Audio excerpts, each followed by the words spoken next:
Hello, I am doctor Juhi Agarwal. I am plastic and reconstructive surgeon.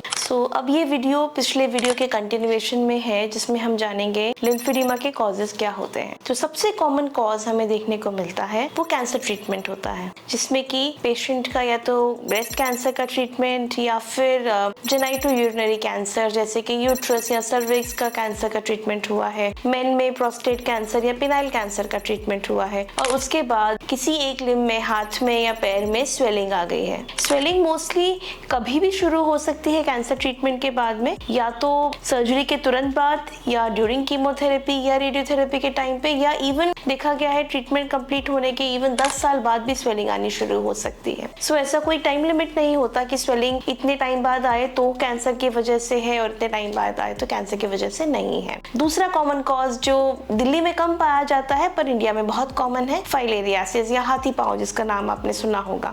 ये mostly उनमें देखा जाता है जो एंडेमिक एरियाज हैं, जैसे कि जो साउथ इंडिया के पार्ट हैं या फिर बिहार, उड़ीसा, बंगाल, उस तरफ के पेशेंट्स जो वहाँ रहते हैं या उन्होंने एक सब्सटेंशियल अमाउंट ऑफ टाइम वहाँ बिताया है, तो उन पेशेंट्स में ये स्वेलिंग आने के कारण हो सकता है कि फाइलेरियासिस है। बाकी कुछ माइनर कारण होते हैं, जैसे कि ट्रॉमा हो गया या कभी कभी बनावट के कारण, जिसको हम प्राइमरी लिम्फेडिमा बोलते हैं, वो भी हो सकता है, जिसमें कोई और कारण नहीं है पर या तो लिम्फ की नसों की बनावट कम है या खराब है, उसके कारण भी स्वेलिंग पैर में या हाथ में आ जाती है। पर हाथ में प्राइमरी कॉमन नहीं होता है, प्राइमरी लिम्फेडिमा मोस्टली पैर में ही कॉमन होता है, और ये मोस्ट कॉमनली देखा गया है शुरू होता है 15 से 25 साल की उम्र में। बचपन से भी और छोटे से भी हो सकता है, कभी कभी और बड़े में भी हो सकता है। ज्यादा डिटेल्स के लिए you can contact on the number given below.